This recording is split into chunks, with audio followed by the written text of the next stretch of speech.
Hola, muy buena mi pequeña tortuguita. Hoy en Aprende y Juega vamos a ver qué son los animales herbívoros, carnívoros y omnívoros. Lulú nos va a enseñar los tipos de animales carnívoros, son los que comen animales, carne. Herbívoros, comen plantas. Y los omnívoros son los animales que se alimentan tanto de carne y de plantas. Los animales herbívoros son animales que se alimentan de plantas, pastos, hierbas y vegetales en general. Hay muchos herbívoros que comen huevos y a veces otras proteínas provenientes de animales.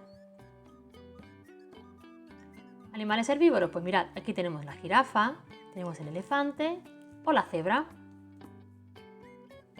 Animales carnívoros son animales que se alimentan de carne, cazando su presa para luego comerla.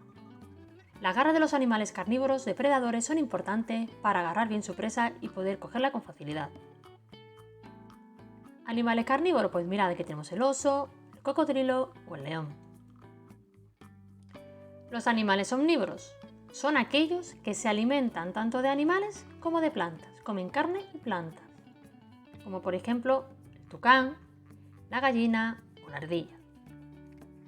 Aquí tenemos otro tipo de animales. Mira, los herbívoros tenemos cebra, los periquitos, el camaleón o los peces.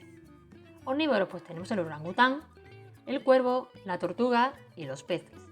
Carnívoros, tenemos el lince, el águila, el cocodrilo y el tiburón.